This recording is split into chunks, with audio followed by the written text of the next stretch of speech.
The golden autumn afternoon poured like honey over the garden behind the Mary estate.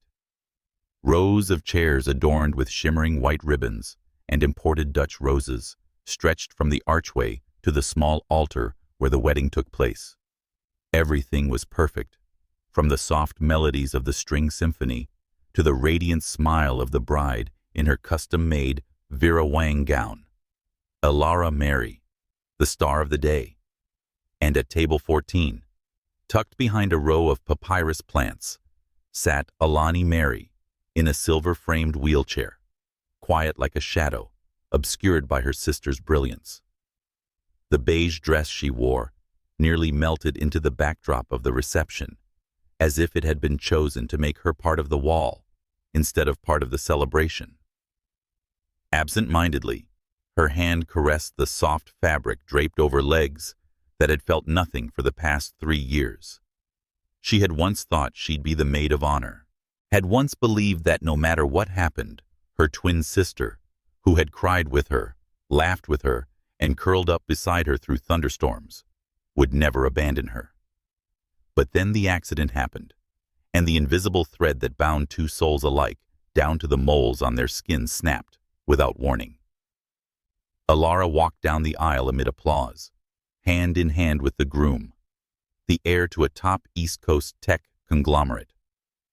Her face glowed, just like Alani's, but her eyes didn't. Not once have they sought out Alani since the ceremony began. It was as if her existence disrupted the perfection Alani had meticulously orchestrated. A soft breeze blew through, rustling the lace shawl draped over Alani's shoulders. She tilted her head upward, gazing at the canopy of leaves flickering with golden light. Around her, laughter, clinking glasses, and silk gowns whispering over grass blended into one. And she felt like she didn't belong there at all. She's been sitting there alone the whole time. Shh, Alani said, not to make a fuss. Doesn't want to cause complications. The half-whispered comments from the neighboring table sent a chill down Alani's spine. No one asked if she was hungry. No one invited her to take a group photo. Even the classmates who once called her the stage angel in 12th grade avoided her gaze as they walked by.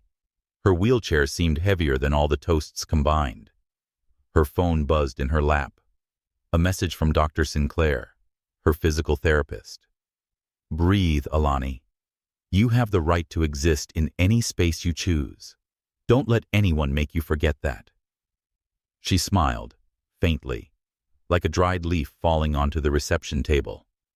The words were familiar, yet they always brought a trace of warmth to the coldness of invisibility. But even that belief was hard to hold on to among the soft yellow lights and sidelong glances. Then it happened.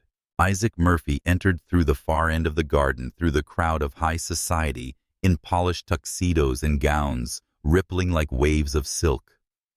Tall, composed, with steel-gray eyes like snow ash.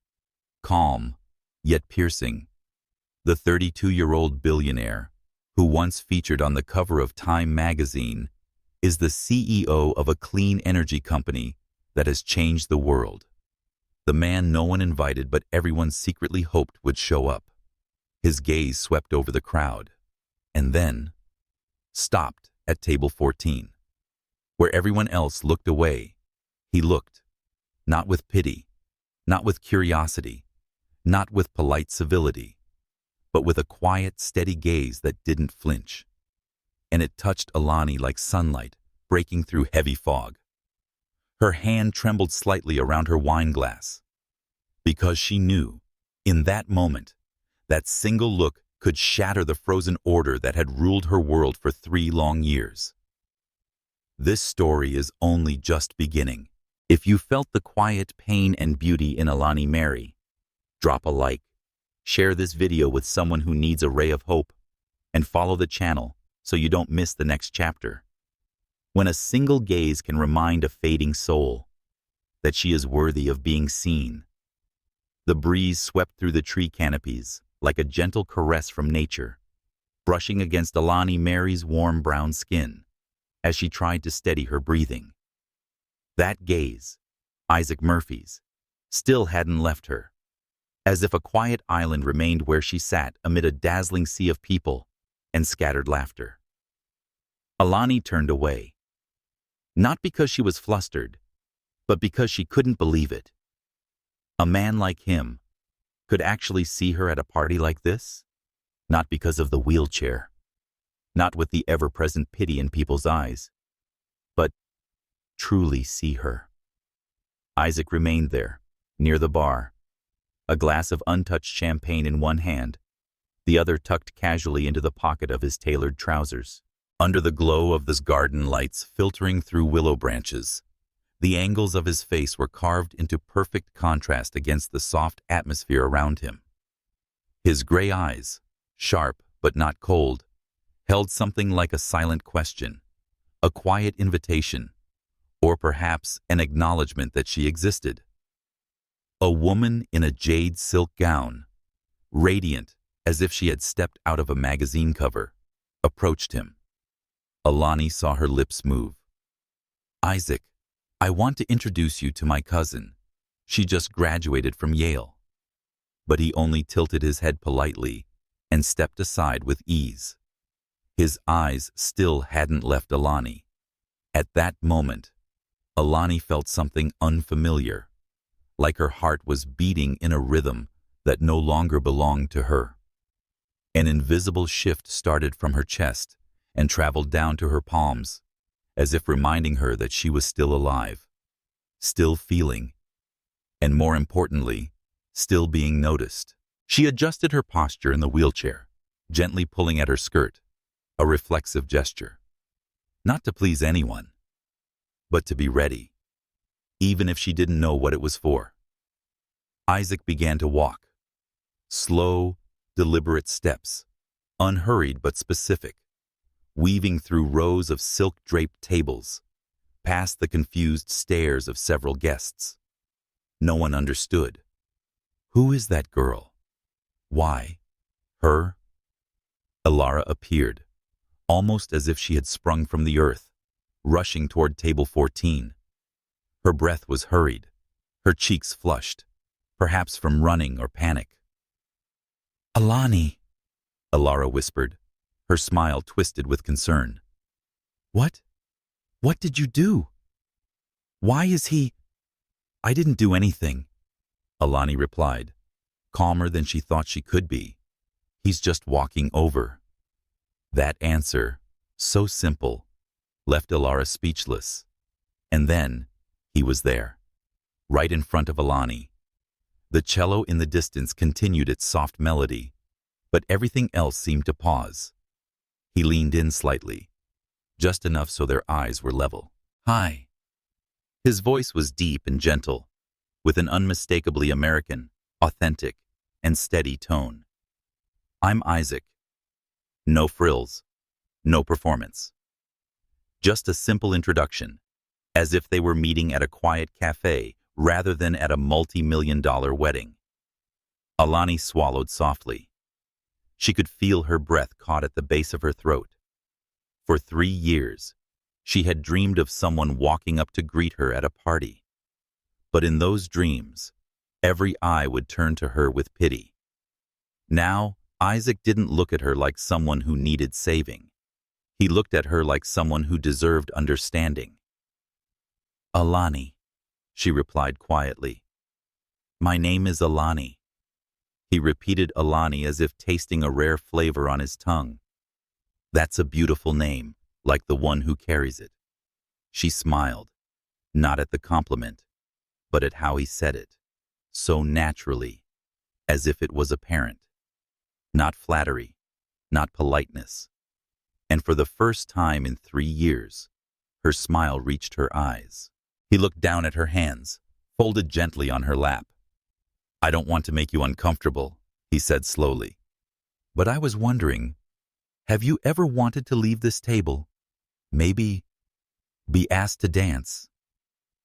The question fell like a single drop of water onto a frozen lake.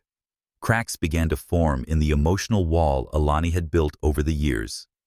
She didn't answer right away, And Isaac didn't push. Time itself seemed to drift by at a slower pace.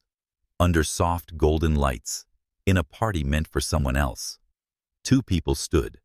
A woman who once was the center, now a shadow, and a man who once needed no one, now risking his heart for an unplanned encounter.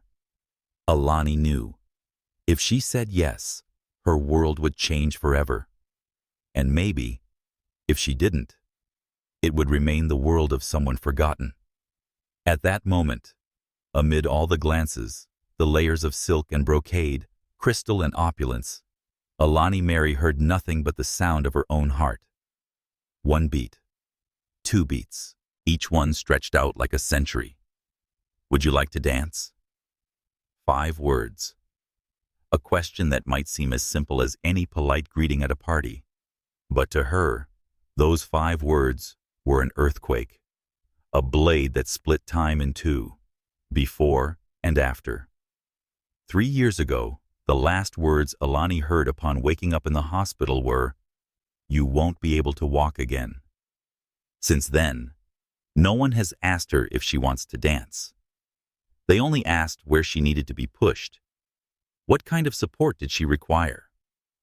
Whether she'd done her physical therapy, whether she was adjusting to reintegration, as if her existence had been reduced to adaptation and acceptance. No one asked if she wanted to live, feel, or be invited into a moment like anyone else. Isaac Murphy had just done that.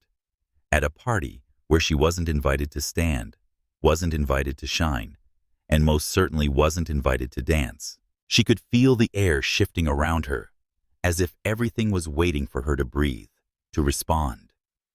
Her fingers tightened slightly on the armrest of her wheelchair, then let go, then tightened again. She had never trembled in front of a camera or on stage back when she danced, but now, a simple nod felt like she had to conquer the version of herself from 3 years ago. I don't know how, she exhaled, her voice barely more than a whisper. Isaac leaned down slightly, his gaze never leaving hers. "Then we'll find a way," he said, gently, like a promise. No pressure, no urgency, just a man standing before a woman, offering his hand, like she was the only center this beautiful scene needed. Ilara still stood nearby, her earlier confusion now turning to panic. "Alani, please, this is my wedding. I don't want this kind of attention." Isaac turned to Ilara, his voice still calm, but no longer deferential. "She has the right to dance like anyone else in this garden." One sentence, one look, and Ilara, the woman who was always the star in every room she entered, took a step back, as if pushed by something more profound than words. Perhaps the truth. Isaac stepped behind Alani's wheelchair, lowering himself slightly to see her clearly from over her shoulder. "May I push you?" Alani gave a slight nod. Her breath shortened. Her heart raced wildly. As the wheels began to roll over the soft grass, the crowd seemed to part. Conversations stopped. Half-lifted glasses, half-finished stories, diverted gazes, all turned to the pair moving toward the garden's center. The string quartet still played, but now the music had shifted. It was no longer background. It was the overture of a beginning. Isaac gently turned Alani's wheelchair, then lowered himself to one knee beside her. His hand rested over hers. He said, "Let your body feel the music," his voice like a breeze. "We don't need to move, to connect." She closed her eyes. As the music swelled, Isaac placed both hands on the armrests and began to sway his body to the rhythm, as if he were painting a dance with breath, with gaze, with empathy unspoken. Alani felt the weight of the eyes surrounding her. But strangely, she didn't feel suffocated. She felt present. Each gaze upon her no longer carried pity, but the awe of witnessing something never seen before, a dance from the heart, one that needed no feet. A small child tugged on her mother's hand. "Mommy, that lady's dancing." The mother nodded, smiling softly. "Yes, sweetheart, she's dancing." Alani opened her eyes. Around her, other couples began to join in. They didn't look at her as someone different. They were learning from her that movement didn't require perfection, only emotion. And in Isaac's eyes, she saw herself. Not Alani in the wheelchair, not Alani from 3 years ago, but the Alani of now, reborn. She looked up at him. "I didn't think this could happen." Isaac smiled. "Neither did I.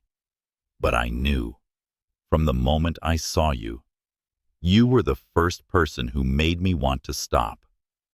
At a celebration designed to erase her from the spotlight, Alani Mary chose not to hide anymore. And the only man who didn't look past her reminded her that once she knew how to fly. She just needed someone to believe her wings still existed. At that moment, beneath the shimmering garden lights, everyday sounds seemed to be muffled by something delicate and powerful, like the soft exhale of a soul awakening from a long sleep. Alani. Mary felt the wheels beneath her turning slowly, guided by the steady hands of Isaac Murphy, and not rushed, not clumsy. Each rotation felt orchestrated to keep her heart from falling out of her chest. She had once studied ballet. When she was little, her mother used to say that every time Alani danced, it was like a prayer expressed through her body. But after the accident, she had never imagined she'd ever dance again. And yet, here she was, spinning through the garden where her sister's wedding was taking place. Under the lights, under the stairs, surrounded by people who had once considered her something to be avoided. Isaac said little. He quietly guided the wheelchair, moving in time with the gentle rhythm of "The Way You Look Tonight," the song she played non-stop during the last summer before the accident, when she could still walk, still dream of dancing on the Lincoln Center stage. "Can you feel it?" His voice rose softly behind her, like a breath. Alani didn't answer. She closed her eyes, her hands resting gently on the armrests, her palms warming with emotion. She wasn't dancing with her feet, but her heart knew the rhythm. And Isaac was holding that rhythm for her, like a true dance partner, nothing more. When she opened her eyes again, what overwhelmed her wasn't the people watching. It was how they were watching. There was no pity, no curiosity, only silence, the kind of silence that descends when people witness something sacred. A middle-aged couple stepped onto the dance floor. Then a young woman led her boyfriend out. Then others. They didn't join to keep up with Alani. They joined to walk alongside her. And suddenly, the dance was no longer an act between two people, but the awakening of a crowd caught up in appearances, forgetting what it meant to feel. Isaac knelt beside her in the center of the dance floor. He didn't care that his expensive suit might get stained from the damp grass, or that his dress shoes might get dirty. He placed his hand gently over hers, his eyes meeting the deep, tear-filled pools of hers. "You're more beautiful now than in any moment of my life," he whispered. No flair, no theatrics. Alani's throat tightened. She couldn't remember the last time anyone had said that to her. She only remembered things like, "Are you okay? Do you need help? You should get more rest." No one had ever called her beautiful. Not because you're strong, not even though you're in a wheelchair. Just beautiful.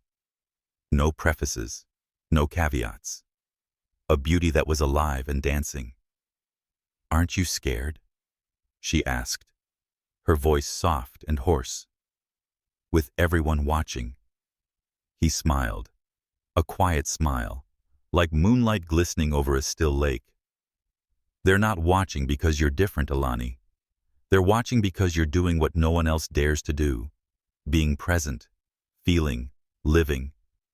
She smiled, a smile both tender and fierce. It came from deep inside, a place she had locked away for 3 years.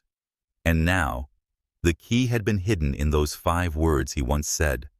That simple question reminded her she was still herself, even if she no longer stood on stage. Isaac lifted a hand and gently brushed a strand of hair from her forehead. His fingertips touched her skin, like a painter discovering the perfect stroke to complete a once-abandoned masterpiece. "And if you'll allow it," he said, his breath warm against her ear, "I want to keep dancing this dance with you. Not just today." She looked at him, and at that moment, the world seemed to hold its breath. Everyone stilled. The strings stopped playing. The lights stopped flickering. The entire garden froze in a single frame, to preserve the smile of a woman once seen as her sister's shadow, now shining in the arms of the most powerful man in the city. Alani bowed her head slightly and whispered like a passing breeze, "I never knew I still remembered how to fly." Isaac took her hand. "I only showed you the wings that were always there, Alani." And in that moment, everything that once seemed impossible became possible. Not because of magic, but because someone dared to see what others couldn't bear to face. The beauty of a soul that didn't need legs to step onto the stage of its own life. Alani Mary's wedding was designed to be a flawless symphony. No wrong notes, missed beats, or unexpected moments. Every detail had been planned for 3 months. The white flowers had to be hydrangeas from Belgium. The cake had to be 3 tiers of almond with pearlized sugar glaze. And the guest list consisted only of those deemed acceptable. There was only one thing Alani didn't anticipate. Isaac Murphy, a notoriously private billionaire, known for declining all social invitations, showed up unannounced. And he didn't stop there. He invited Alani, Alara's paraplegic twin sister, to dance in the middle of the wedding. That was the moment the background music was no longer just background. Every gaze shifted. Every conversation ceased. Phones were discreetly raised, recording quietly. No one dared to say it aloud, but everyone was thinking the same thing. This is the moment that will make tomorrow's headlines. Alani stood frozen by the buffet table, her fingers tightening around her champagne glass. No one was paying attention to the floral arrangements, to the toasts, or to the Vera Wang dress she had flown to Milan to choose. Everything faded, overshadowed by the image of the girl in the wheelchair, gently spinning under the hands of the most powerful man in New York. "She's..." Alani swallowed hard. "Stealing my wedding." But deep down, another voice, faint and fragile, whispered like a sigh she had buried for 3 years. "Or she's reclaiming a small piece of the world the accident took from her." Near the dance floor, murmurs began to ripple like spilled ink. "Who is that girl?" "She's the bride's twin sister." "Really? But why haven't we ever seen her at any events?" "Word is she had an accident 3 years ago, paralyzed from the waist down. And Isaac Murphy chose her?" That last voice carried disbelief and surprise. But no one could deny it. Among hundreds of flawless beauties, under perfectly calculated lighting, amid everything crafted to capture attention, it was Alani who made hearts stop. Maybe it was because she wasn't trying to stand out. Maybe it was because she wasn't trying at all. She was present, authentic, whole, and unmasked. After the dance, Isaac gently wheeled Alani back to her table, a graceful close to a performance no one requested, yet everyone silently witnessed. Light applause rose from a few elderly guests, people seasoned enough to understand that some moments transcend ceremony. "You okay?" Alani asked softly, glancing at Isaac from the corner of her eye as he sat beside her. "I'm the one who asked you to dance, remember?" Isaac smiled, and this time, his eyes no longer held curiosity, but something more profound. Respect. Alani smiled gently, her fingers unconsciously smoothing the silk scarf on her lap. At the table across, a young couple raised their glasses in her direction, a silent toast. A little girl, maybe 7, tiptoed over and whispered, "You look so pretty when you danced." Alani froze. She looked at the child, then at Isaac. It felt like her heart was squeezed by something so tender, it almost hurt. "Thank you," she replied, voice trembling. The girl ran off, leaving Alani alone with the echo of that moment, and the truth that no one could return her to the woman she was before tonight. She was no longer the bride's disabled sister, no longer the shadow behind the white dress. She had stepped into the light, and that light didn't come from chandeliers. It came from within her. From across the garden, Ilara approached, her smile still fixed in place, but every step etched with strain. She stopped beside Isaac, never quite meeting Alani's eyes. "Thank you, Mr. Murphy, for your kindness." Her voice was so soft, one had to lean in to hear it. "I didn't do anything kind," Isaac replied, eyes never leaving Alani. "I just did what anyone should do." Ilara pressed her lips together. Something strange in her eyes flickered. Not anger, sadness, or even regret, but fear. A fear that the lead role in her story had just walked off stage to stand beneath someone else's spotlight. "She won't like this," Ilara whispered to Alani, her smile frozen like wax. Alani looked up. Her voice was calm. "Then, maybe, for the first time in 3 years, I've done something I like." Ilara stood still for a few seconds, then turned away, her gown swirling softly with each step. But no one watched her go. All eyes remained where Alani sat. And beside her, the man who hadn't looked past her was still there, as if the world around them had faded insignificantly. As night began to fall, the garden's fairy lights slowly lit up, painting a newly rewritten portrait, not following old composition, not bound by formal symmetry, but reaching into the hearts of its viewers with undeniable honesty. And at that moment, Alani understood something crystal clear. She didn't need to be placed at the center. She had been the center since the first moment Isaac refused to look past her. The next morning's newspaper had her name all over it. Not on the front page. Isaac Murphy had never allowed the press to control his name so predictably. But on page 6 of the Society and Events section, a half-blurred, half-glowing photo captured the moment Isaac knelt beside Alani Mary in the sparkling wedding garden, causing New York's elite to pause. The headline, bold and capitalized, "The mysterious woman who made Isaac Murphy smile publicly for the first time in 3 years."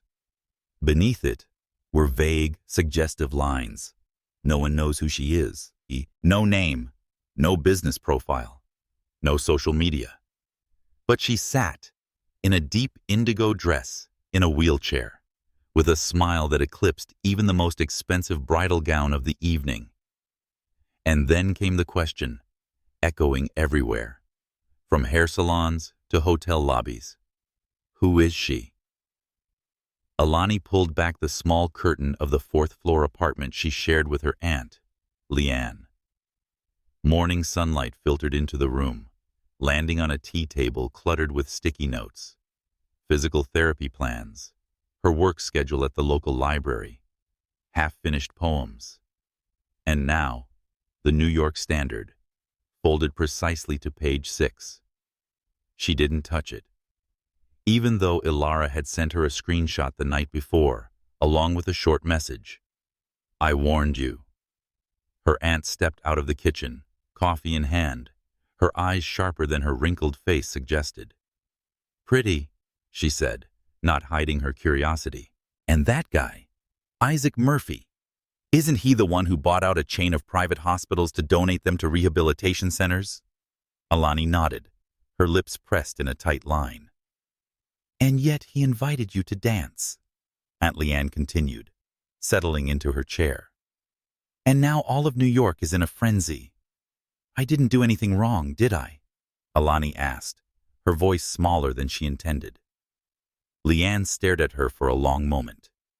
Then she set her coffee cup down and took Alani's hand, her palm thin and bony, but warm like winter sun.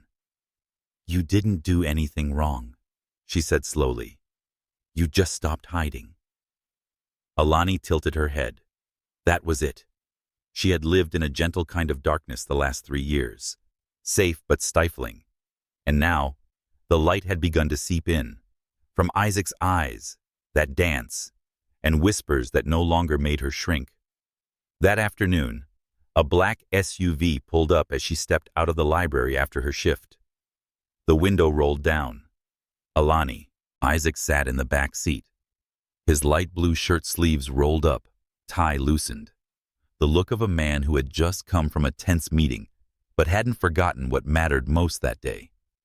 She paused, her fingers tightening slightly around the strap of her canvas bag. What are you doing here? She asked, a note of caution in her voice. He tilted his head, his gray eyes looking directly into hers. I apologize for turning you into the center of something you didn't choose. Alani let out a soft laugh. You can't control the city's reaction, Isaac. I know, he nodded. But I can care about how you feel in the middle of it. Are you scared? She thought about it. Yes. Scared of being misunderstood. Scared of getting hurt. Scared of being seen as a rescue project. But at the same time, she felt something she hadn't felt in 3 years. Curiosity. Curious, more than anything, she answered honestly. Isaac smiled. I'm glad, because tonight, if you let me, I'd like to take you to dinner. Not for the media, not for blurry photos. Just because I want to hear the rest of your story if you tell it. Alani looked into his eyes. There was nothing there but patience. He wasn't rushing, wasn't manipulating, wasn't invading. And that made her feel safe. A feeling she thought she'd lost the day her world fell apart. Well then, she said, lips curling slightly, make sure it's not someplace where reporters are hiding behind fake potted palms. He chuckled, a warm, low sound, like a classical note played in the chaos of the city. I know a place. That evening, Alani wore a simple cream dress, her curly hair tied back in a neat bun. She sat in the car, feeling both expectant and unfamiliar. She was used to waiting for physical therapy, for medications, for MRI scans. But now, she was waiting for a conversation, a dinner. With a man, the entire city was calling the mysterious billionaire. But to her, he wasn't a mystery. He was the first one to stop. The first one who didn't look past her. The first one who asked, would you like to dance? And that, regardless of how the world interpreted it, was the opening to a story only the two of them would ever truly understand. A story measured not in headlines, but in heartbeats. The restaurant sat atop a historic building in the West Village, where streetlights mingled with jazz drifting from an old speaker. Everything was preserved like a vintage melody, from the exposed brick walls and raw wooden tables to the arched windows overlooking the Hudson River, shimmering in the sunset. Alani Mary hadn't expected Isaac to choose a place like this. She thought he'd take her somewhere more glamorous. Crystal chandeliers, menus in French, servers in white gloves. But no. There were no cameras, no wandering eyes. Just them, and the world gently fading behind like a sheer curtain. Isaac waited at the entrance, not letting anyone else push her chair. He opened the door himself, leaning in just enough for her to feel not guided, but invited. That gesture, made her heart skip a beat. Isaac explained that this is where my mother used to be a chef, as he wheeled her inside. Before she passed, she used to say that broken hearts are best healed with real meals. Alani looked up at him. Isaac's gray eyes, under the candlelight, had turned unexpectedly warm. "And you think I'm a broken heart?" she asked, lips slightly curved. He smiled faintly, but didn't look away. "Everyone carries some wounds, but some people have it like a burden. You don't. You make others believe they can still live." She went quiet. Not because she didn't know what to say, but because it had been so long since anyone described her existence with that much reverence. When the main course arrived, a plate of classic tomato linguine with warm garlic bread, Isaac didn't glance at his phone or talk about work or mention the infamous wedding. He only asked what kind of books she liked, the last time she laughed until she cried, and if she could return to any moment in her life, what would it be? "The moment my mom played You Send Me by Sam Cooke," Alani said softly, and told me, "No matter where life pushes you, remember the first beat of this song. It'll bring you home." Isaac said nothing, but the way he set down his fork, resting his hands lightly on the table, his eyes never leaving hers, it was a silent vow, unspoken but clear. It was the first time in 3 years that Alani told the story of her accident without stammering, without skipping over details, without dodging pain. She told him about the rainy afternoon, the runaway truck, the sound of metal shattering, and the last thing she heard before the world went dark, an unfinished piano note. "I woke up thinking I just needed a few weeks of physical therapy," she said, her voice like mist. "Then a few months. Then the doctor said, 'We're so sorry.' And that was it." Isaac tilted his head, silent like someone listening to a sad song. No pity, no misplaced sorrow, just presence, pure, non-judgmental presence. "I lost my mom when I was a teenager," he said, voice lowering. "She wasn't perfect, but she was the last anchor that reminded me who I was. When she died, I went cold. Not because I wanted to, but because it was the only way to stay upright." "But you still chose to stop." Alani looked at him, her smile faint but genuine. "You still asked me to dance, in a room full of people rushing past me." He raised an eyebrow slightly. "Maybe because you're the only one who's never rushed past anyone." The silence between them turned into intimacy. Not awkwardness, but quiet understanding. Like two people who found each other in a crowded world, not because they had to, but because it was time.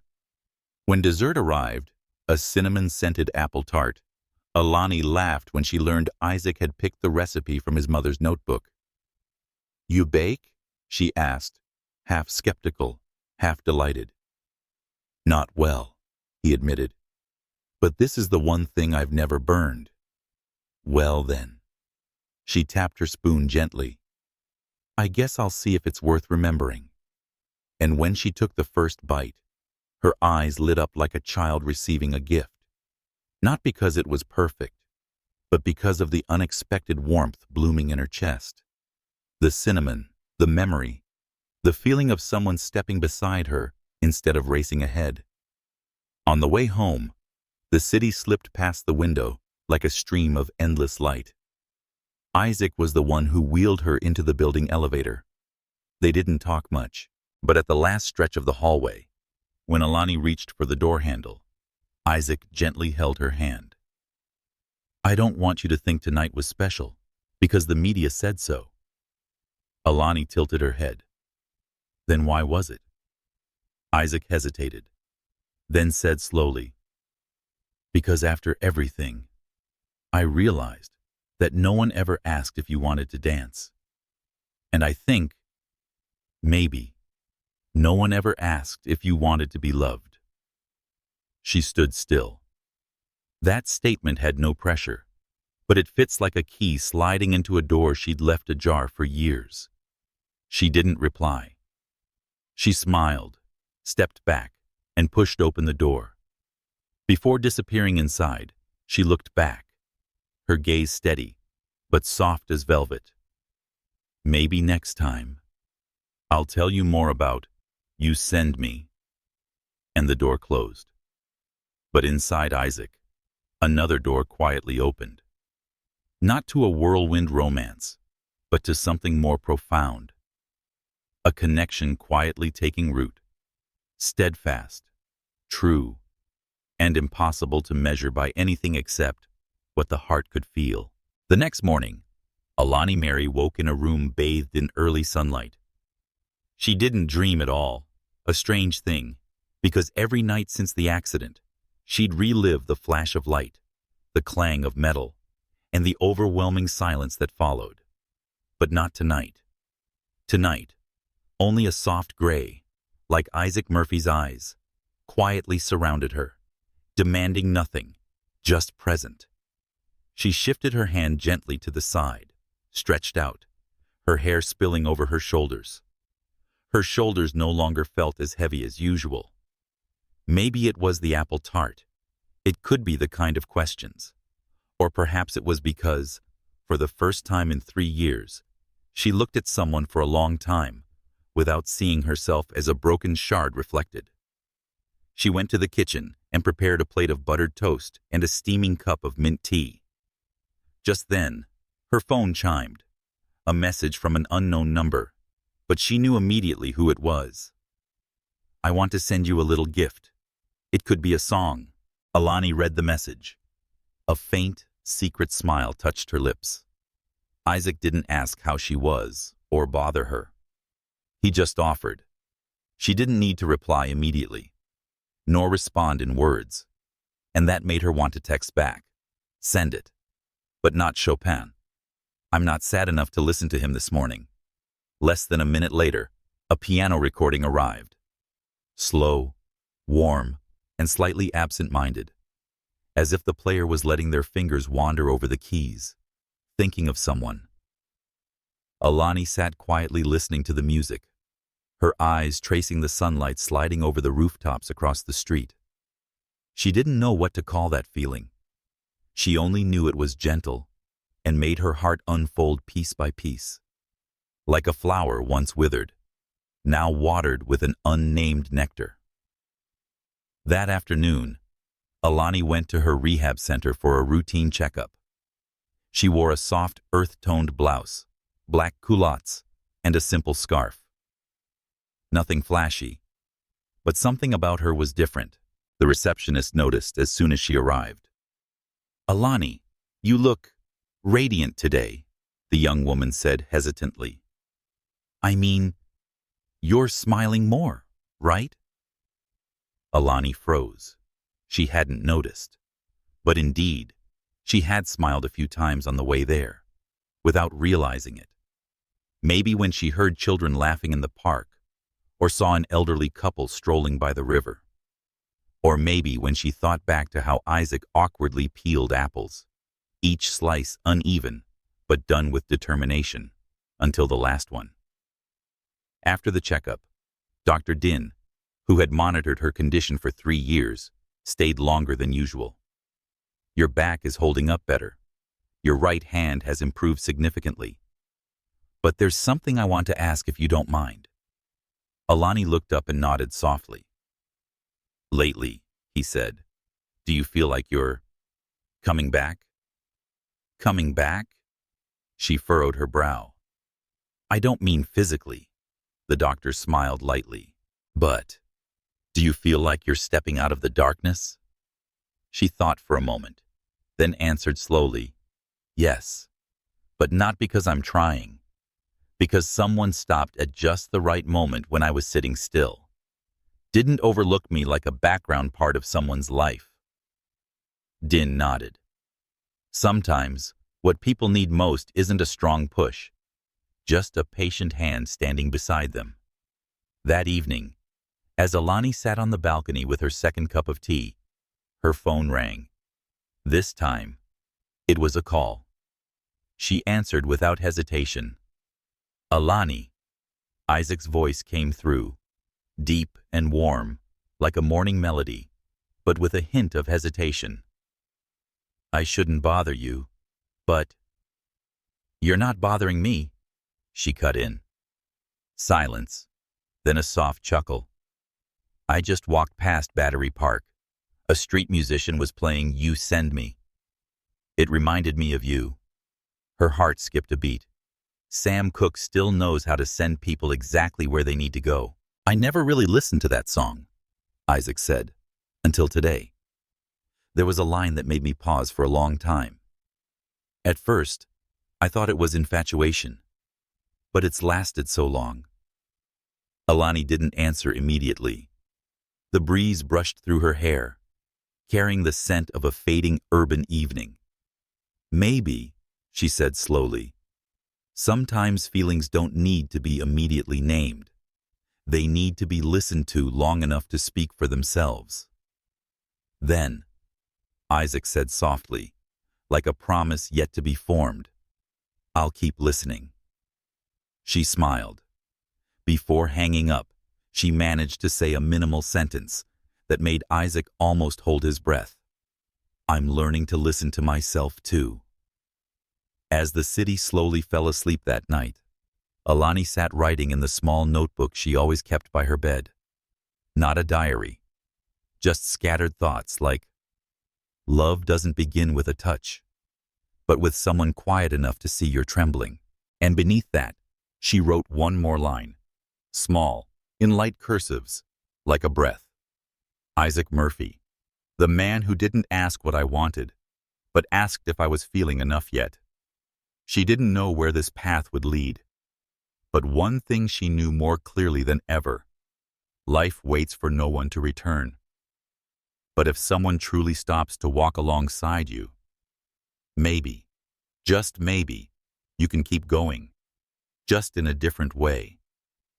The third day after the evening of apple tart and sunlit music passed in a vague tranquility. But sometimes, the gentlest days carry the seeds of upheaval. Alani. Mary arrived at the library as usual. She wore a charcoal gray sweater, her curly hair tied high, her bare face still glowing with a presence that made passers-by quiet. She picked a calm corner to reorganize the medical books. Tedious but familiar work, enough to keep her mind from drifting too far away. Mid-morning, the sharp tap of heels echoed across the wooden floor. An expensive, cold, heavy perfume filled the air like a statement. Alani looked up. A white woman, about 30, tall, wearing a designer trench coat, stood across from her. Amber eyes scanned Alani with an inscrutable calm. Are you Alani Mary? The woman asked, her voice as cold as ice. Yes, how can I help you? No need. I'm here to see the woman who made Isaac Murphy cancel the year's most critical strategic board meeting. Alani froze, gripping the spine of a book in her arms. Excuse me? She asked softly, but didn't look away. I'm Veronica Sterling, legal director of Murphy Capital Corporation, and Isaac's ex-girlfriend. Alani didn't react immediately. Instead, she nodded, as if listening to a presentation. Veronica continued, her tone hardening. Do you know, his world isn't built on pity. No one stays beside Isaac unless they understand the game of power. And you think I don't understand that? Alani asked, her gaze no longer gentle. I think. Veronica stepped closer, lowering her voice as if sharing a secret. Even while in the spotlight, you can't stand alone. And soon, Isaac will remember that someone like you can't last long in his world. Those words didn't make Alani angry. On the contrary, they made her calmer. The calm of someone accustomed to prejudice, used to scrutinizing eyes, and now no longer afraid of them. You can leave, Ms. Sterling, she said quietly. And if you need a copy of Narcissism in Modern Corporate Structures, It's on the third floor, left aisle. Veronica hesitated, not because of the words, but because of Alani's eyes. Not sharp, not harsh, but steady enough to deter anyone from stepping further. The woman turned on her heel. The echo of heels faded away. Alani sat down. Her hands trembled slightly. She took a deep breath. It had been a long time since she'd trembled, not out of fear, but the truth seemed to have opened another door. Isaac was not unbound. He had a world, a past, an ecosystem of power and secrets she had never touched. That evening, the phone rang. It was Isaac. She hesitated before answering. "I'm on my way to the rehab center." His voice came with urgency. "I want to invite you to the music studio for a while. I have something to share." Alani bit her lower lip. She didn't mention Veronica, didn't say a word about the encounter. She didn't want their conversation to shift tone suddenly. Not now. "Okay," she said. "I'm free until 7. The studio was on the top floor of an old building renovated with dark wood and soft yellow lighting. When Alani entered, she was surprised to find no one but Isaac and an old piano placed in the center. He wore a white shirt, sleeves rolled up, collar unbuttoned slightly. At that moment, no one would think he was one of the most powerful men on Wall Street. "I rented this piano," Isaac said, "the one my mother used to play every Sunday evening." Alani nodded quietly, moving closer to sit beside him on the bench. Her fingers gently brushed the keys, as if touching someone else's memory. "Veronica came looking for you this morning," she said, without avoidance. Isaac stopped playing. The room fell silent. "I'm sorry," he said after a pause. "I couldn't stop it. But I also didn't think she'd find you." "She said you belonged to another world," Alani said, eyes fixed on the keys. "And I won't be able to live in that world." Isaac sat still for a long while. "She's right about one thing," he said slowly. "I used to live in a world with no place for fragility, no place for anything that demanded listening more than control." He turned to look at her. "But then I met you, and I realized, maybe that's not the only world." Alani pressed her lips together. She didn't need vows or promises, just honesty, untainted by complications. "I don't need you to leave your world," she said. "I know you're willing to slow down when I can't keep pace." Isaac said nothing. He reached out, placing his hand over hers, resting quietly on the keys. A note was struck, then another. A melody began, not perfect, not rushed. Just two people sitting together, letting music speak for all the unspoken things. And in that moment, every crack beneath the still surface remained, but no longer dangerous, because there was a hand holding it when the heart started to waver.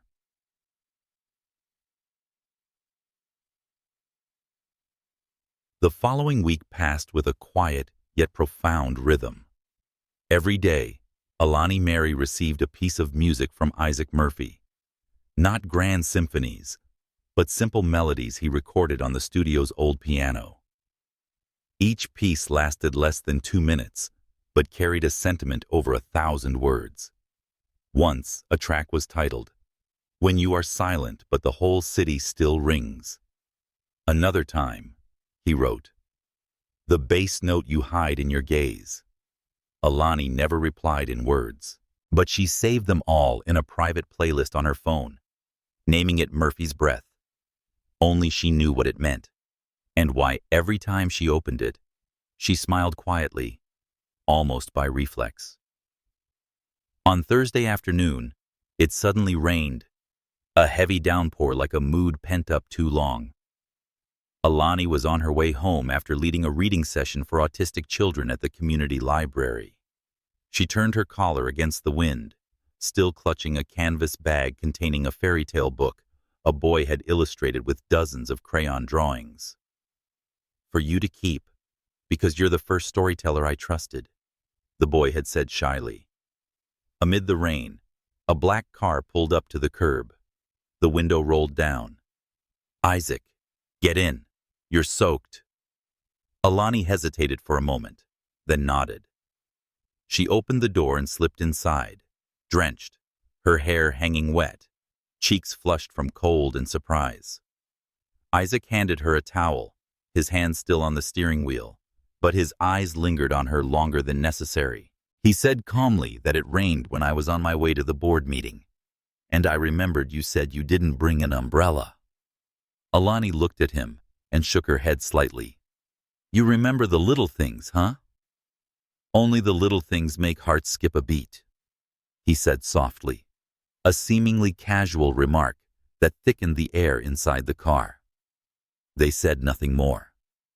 But Alani's hand, still trembling lightly from the rain, was covered by Isaac's. Not a grip, not a pull back, just a touch enough to say, "I'm here." After the rain, they stopped at a small roadside cafe, run by a Haitian grandmother with white hair and a smile as warm as embers. The cafe served red bean soup, garlic butter toast, and mildly spicy ginger ice cream. Alani ordered soup. Isaac just looked at her and ordered the same. "You know," the grandmother said as she brought the bowls, "sometimes rain isn't to wet your hair, but to wash away old marks on the sidewalk, giving you a new path." Alani laughed. Isaac looked at her, eyes full of meaning. "It looks like someone has a new story." "Not a story," she said, gently scooping the red beans, "but a metaphor." That evening, he didn't rush off after Isaac saw her home to the apartment door. He stood quietly under the porch, though the rain had stopped. "Alani," she turned back, "there's something I've wanted to say for a long time, but I was afraid that if I said it, everything would change." She stood still, clutching her bag strap. "I didn't come to you out of pity, not because you're in a wheelchair, not because you're weak. But, for the first time in my life, I saw someone who didn't have to prove anything, yet made me trust. You didn't push me away, nor did you hold me back. You let me choose, and I chose here." She was silent. The wind blew softly. The scent of jasmine from the upper balcony drifted down. Isaac continued, saying, "You may not be ready for something too deep, but I don't demand. I want you to know, every time I look at you, I don't see someone lacking something. I see someone who makes me want to be a better version of myself." Alani took a deep breath. Then, "Don't say anything more tonight," she whispered. "Just let me remember that, in the rain, someone stopped." Isaac nodded. His eyes held no sadness, no disappointment, just a silence as deep as the river. That night, when Alani played the last track on Murphy's Breath playlist, she noticed the song's title had changed. It was no longer "Sending You a Bass Note" or "Light Lost Across the Shoulder."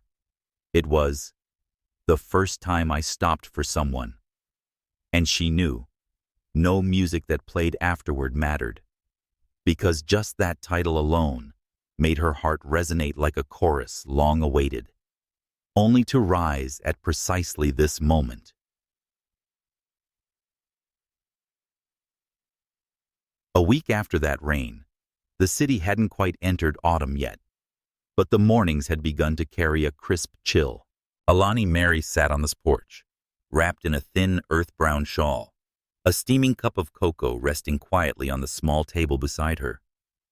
In front of her was the still scene of the street, cars passing by like streams of thought, noisy, but not loud enough to pull her out of her reverie. The music Isaac sent today had a simple title: "Have You Ever Feared You're Not Enough?" The melody was scattered piano notes without any fixed structure, like someone rifling through memories that haven't yet been sorted. And strangely, it made Alani feel like something was gently tapping inside her. That tender and painful question pulled her back to a moment she thought she had buried deeply.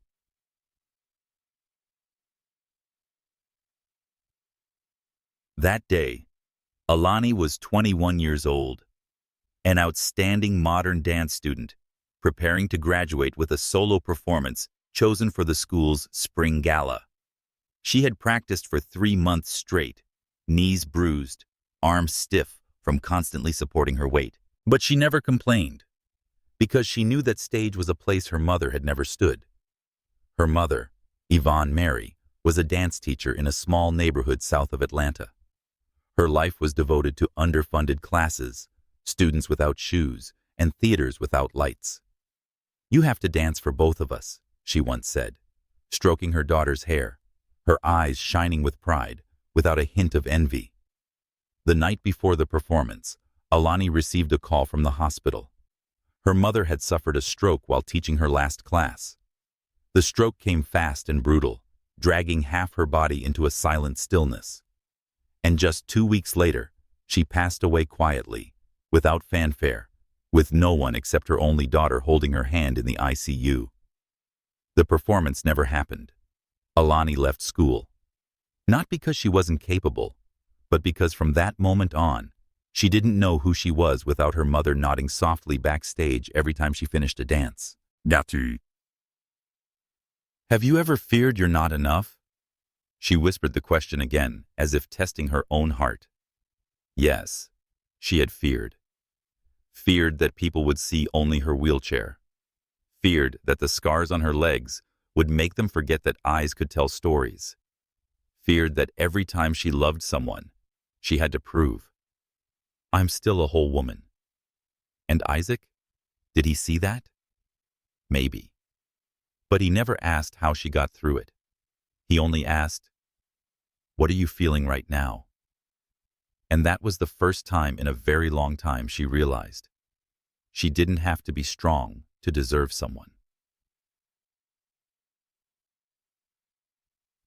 That afternoon, Isaac came to find her, unannounced, without flowers. Only a paper bag in hand, his eyes were slightly shadowed as if he had overthought the night before. He said, "I just returned from New Haven." He, when she opened the door. "There was a workshop on community arts education. I heard about an Atlanta project nominated for a regional award. The project is called Yvonne's Daughters." Alani froze. Her heart squeezed. "I went there. A small classroom with old photos of your mother hanging on the wall. A little girl named Layla told me, if it weren't for Miss Yvonne, I don't know how I'd stand on the wooden floor." Alani was silent, tears welling, but not falling. Isaac said softly, "I'm not telling you this to make you emotional. I'm telling you because I want you to know your legacy isn't in what you lost. It's in what you continue." They sat together until late afternoon. Alani spoke of the days after the funeral, when she taught herself to wake up, cook, and remove bandages after each physical therapy session. She said not with a sobbing voice, but with steady tones, as if reading from a long-written diary. Isaac didn't interrupt. He held her hand, for the first time not out of tenderness, but authentic listening. No one touched her wounds like a therapist. He was just there like a man who knew sometimes presence is the only gift strong enough to save.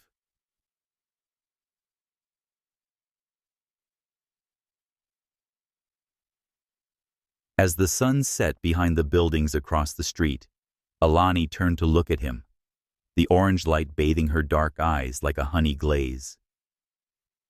"Have you ever feared you're not enough?" she asked. Isaac smiled softly.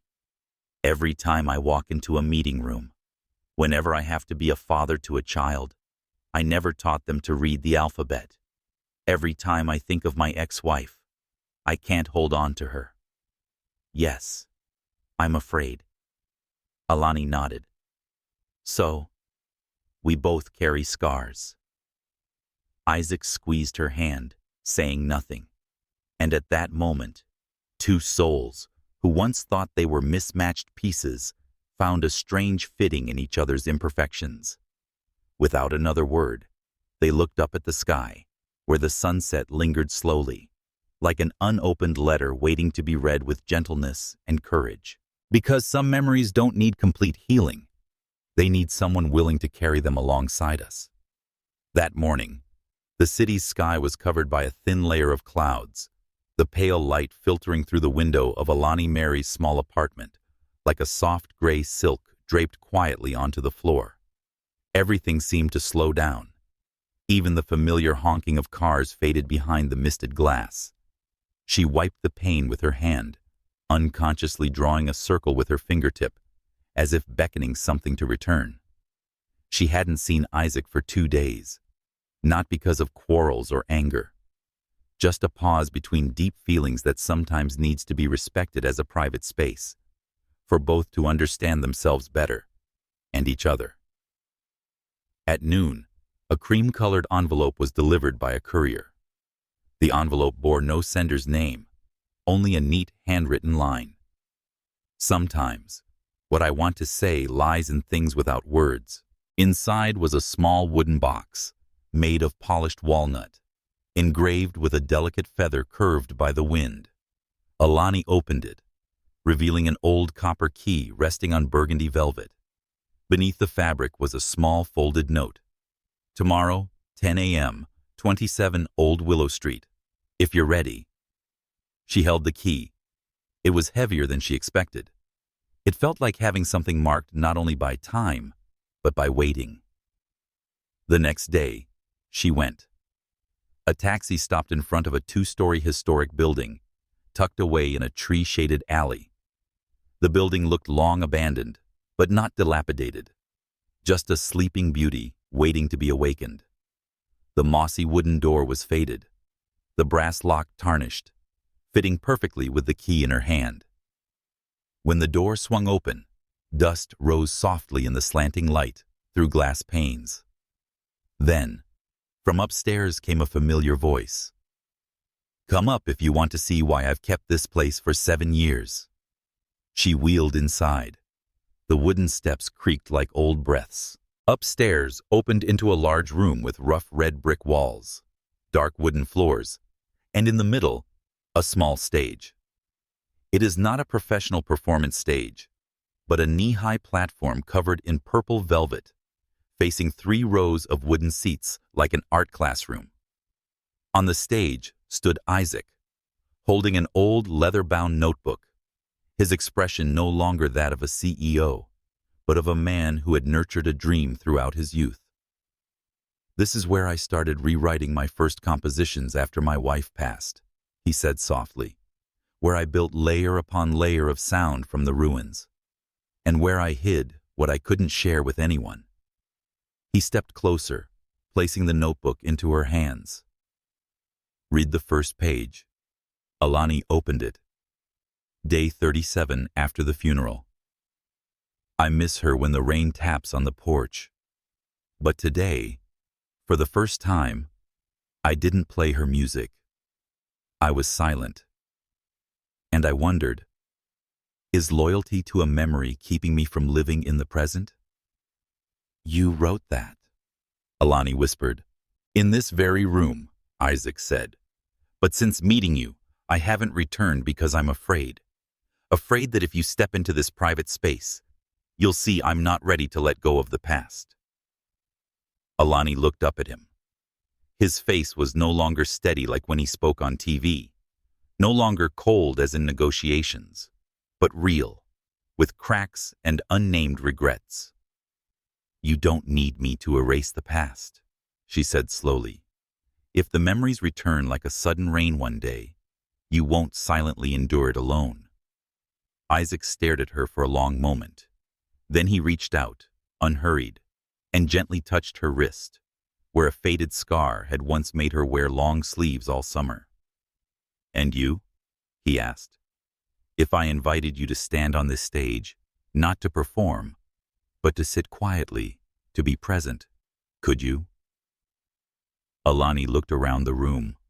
A gentle breeze swept through the open window, carrying the scent of old wood, dust of time, and a quiet invitation. Maybe, she nodded, as long as you sit in the front row, watching. That room, that morning, and the old key were no longer mere objects. They opened doors to a trust gradually growing between two people bearing different scars. And sometimes, love doesn't come from dazzling declarations, bouquets, or kisses under the moonlight. It comes from a small wooden box, an untitled song, a dusty secret room, and the courage to offer each other the most sacred gift, the right to be present in each other's imperfections. Since the day Alani stepped into that red brick room, every distance between her and Isaac quietly shrank. Not through grand promises or overly romantic gestures like in the movies, but through small actions so subtle that few would notice. A coffee brewed just right, a song sent exactly when she was weary, a gaze that lingered a little longer on the scar on her wrist without ever looking away. Isaac gradually showed her that the man who can make a woman feel whole isn't the one who rescues her from her wounds, but the one who is unafraid to look them straight in the eye. One weekend evening, Isaac invited her to his new studio. Not the cold corporate space people imagine billionaires inhabit, but a renovated attic of an old workshop, light pouring through large glass panes like silent moonbeams falling on every object. In the corner stood a large easel draped with a white cloth. Next to it, an unopened paint box and a set of pristine, unused brushes. "I don't paint," Isaac said when she curiously lifted a brush. "I always thought I only knew how to create something tangible with sound, not images." "Then why have an easel?" "Because I want to try something I've never tried, with someone I've never met." Alani looked back at him. There was no familiar CEO confidence in those smoky blue eyes, but a fragile kind of waiting. "I want you to paint," he said. "Not a perfect picture, just your feeling. About a day, a moment, something you've never spoken out loud." She stood still for a long while, her arms once raised on stage, pulling an entire audience into a single breath. But since the accident, she rarely touched art with anything but memory. Now, he was handing her a brush, as if inviting her to open an old door she had locked long ago. She sat down, opened the paint box, dipped the brush in emerald green, and placed it on the blank canvas. No sketch, no pattern, just loose strokes like breaths. The green spread, followed by pale yellow, a streak of reddish brown, and a white dot like a tiny star in the sky. Isaac didn't interrupt. He sat there, near the window, reading an old Neruda book. But occasionally, Alani knew he glanced over, quietly watching every stroke as if observing the rhythm of her heartbeat. After nearly 2 hours, she set the brush down. The painting looked like nothing else. No precise shape, no subject, just a wash of emotions flowing like water across the wall of time. But to her, it was the first time in a long while that her heart came alive and found its voice. "It's done," she said, soft as a whisper sent into the night. Isaac stepped closer, standing beside her. No comment, no praise, just a reverent silence, like one standing before a love letter written in memory. Then he leaned down, placing his hand on the back of her chair. "Can I do something risky?" he asked. She looked at him. In the soft yellow light and the still wet colors on the canvas, her eyes clear as raindrops freshly settled. She answered slowly. "We took a risk when we met." He bent down slowly, probing every inch of space between them, as if each movement was a silent melody. When his lips met hers, everything seemed to stop moving. The city, the sounds, the night beyond the glass, all gave way to that moment. The kiss was neither rushed nor urgent. It was like how he touched her life, little by little, gently, enough so she wasn't afraid, but could not turn away. When they parted, she didn't smile. Neither did he. But the look between them said more than words ever could. You are here and have opened your heart. On the easel, the untitled painting slowly dried in the breeze, a painting without shape or complete lines, but full of one thing, the revival of a feeling once thought lost forever. And in that attic room, between nightfall and gentle light, two souls who had touched their lowest depths found common ground to stand together, not because they were whole, but because they dared to love each other even while unfinished. A strange silence enveloped them 3 days after the first kiss between Alani and Isaac.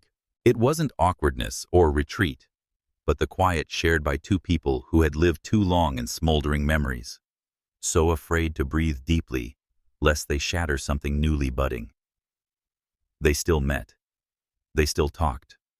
They still shared dinners in her small kitchen, where Isaac once laughed at himself for clumsily spilling cinnamon on cookies. But between every glance, every word, there was a fragile distance like dew trapped between two panes of glass, close enough that a breath could melt it, but so delicate no one dared touch.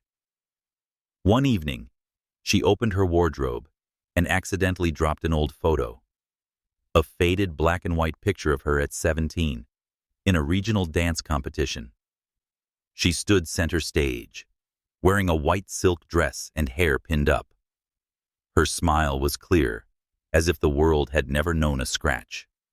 Isaac picked up the photo, gazed at it, and asked slowly, "If not for that accident, who do you think you'd be now?" Alani stiffened. Though not cruel, the question hit a dark place she seldom ventured. She didn't answer immediately. Instead, she took back the photo, placing it in the drawer as a well-practiced habit. Hide, put away, locks tight. "I'm sorry," Isaac said. "I'm just curious, because sometimes when I look at you, I see a regret you don't want to share." She sat on the bed, hands clenched. Then she looked up, meeting his eyes directly. "And you?" Her voice gentle but firm. "If Sarah hadn't died that day, do you think you'd be sitting here beside me now?" Silence. Isaac hadn't expected the question back, and the quiet stretched painfully. His face showed confusion, then slowly contracted, as if cornered by a question he had never dared face. "I'm not sure," he said, "and that makes me feel guilty." Alani nodded lightly, lips pressed tight, not out of anger, but because her heart was stirring small waves, painful, sharp, yet so accurate she could no longer hide it. She said, "I don't need you to choose me over someone lost, but I need to know if your love for me is independent or just a shadow cast by your loss." Isaac stepped closer, but she raised a hand to stop him, not coldly, just a measured gesture from a woman guarding her heart. She whispered that I'd lost too much of myself, trying to be something big in someone else's eyes. This time, I want to know if I, precisely as I am now, can be a choice not weighed against anything else. Isaac stepped back, eyes shimmering with tears. He was no longer the powerful man before countless boards and investors. He was just a man learning to listen, knowing some questions don't need instant answers, especially when asked by the woman he was beginning to love with both fear and hope. They paused, seeing each other for a few days. Isaac spent time in the studio, rearranging old compositions, especially the piece he wrote for Sarah, but never finished. This time, he sat and let the emotions guide him. No edits, no technique, just a raw flow that made him cry amid the first notes. Alani returned to the community library, where autistic children still waited for her storytelling, as if no distance existed. But she noticed she spoke in a different tone, softer, sadder, and partly rewriting the unfinished story of her own life. On Friday night, a knock came at Alani's door. She opened it. Isaac was there. No flowers, no music box. Just a sheet of music printed on a folded A4 page, its edges slightly crumpled from a tight grip. "I'm not here to explain," he began slowly. "I'm here to give you something no one has ever asked to do." She looked at him. The right to start over. In the small room, amid warm light and ripened silence, Alani sat by the table and unfolded the sheet music. She couldn't read notes, but at the bottom, Isaac had written, "No one replaces another. You are not the next chapter. You are the only one I never want to end." Alani didn't smile, but she looked up. Her eyes glistened with tears, yet sparkled like gems, polished by the wind. And Isaac knew. Finally, he had found what he truly wanted to hold on to, not because it filled a void, but because it made him feel more complete than he ever imagined. A love that didn't need to be perfect, just real, and brave enough to admit they didn't come to each other to forget the past, but to write together a present without cracks. A year later, the attic room that once held Alani's unfinished composition and her incomplete painting had become a small studio where every weekend she and Isaac opened the doors to a few differently abled children to learn to paint, play music, and tell stories that could only be heard with the heart. No dazzling stage, no grand symphonies, but gentle light filled every corner of the red brick walls. The scent of old wood blended with quiet laughter, and a petite frame hung on the wall.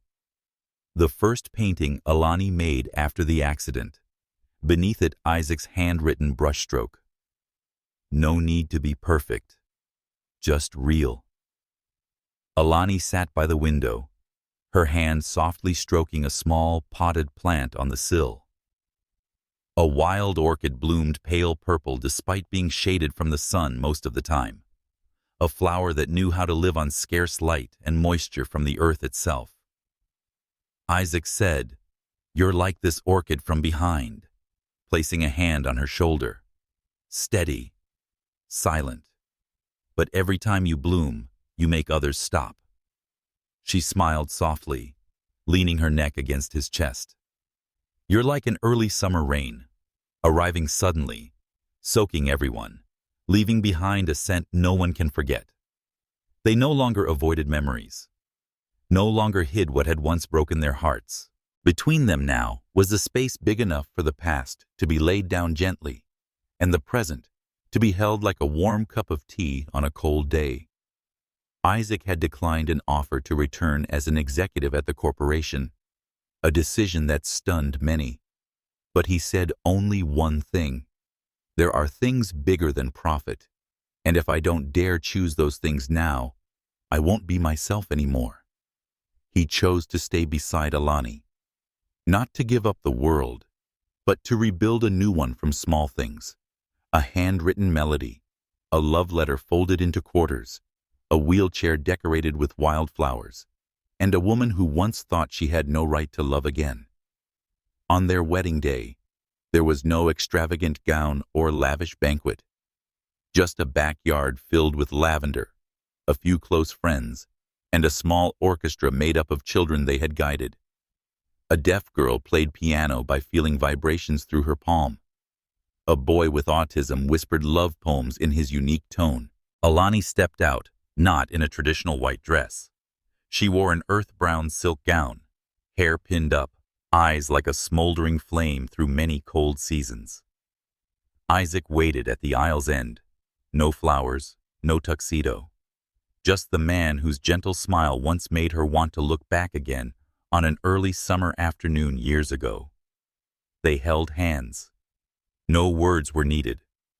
All vows had already been written, including how they stood together, faced wounds, and took steps forward. That night, in the small room, Isaac sat at the desk, flipping through the old leather notebook that once held letters to Sarah. For the first time in years, he didn't write about longing. He wrote about gratitude. He wrote, "Thank you, Alani Mary, for not rushing into my life like a storm. You came like the last light of day, slow, gentle, making everything pause to listen. I don't need a great love. I need a love that stays. Dear friend, if you have read this far, it means you have journeyed with Alani and Isaac through every crack, every unnamed sorrow, every song that never entirely played, and every painting still unfinished. This story has no dramatic twists, no clear villains, but perhaps you see a part of yourself in it. Fear of loving again, the longing to be seen as you truly are, the wish for someone quiet enough to listen and persistent enough to stay. If this story touches you somewhere, deep in your heart, or a memory long unopened, please let us know with a like, a comment, or simply by following the channel to continue walking together through many more pieces of the most authentic, most beautiful, most human love stories. Because love, after all, is not about finding someone perfect. It's about finding someone willing to stay with you in your most imperfect moments and still see flowers bloom where there is no sun.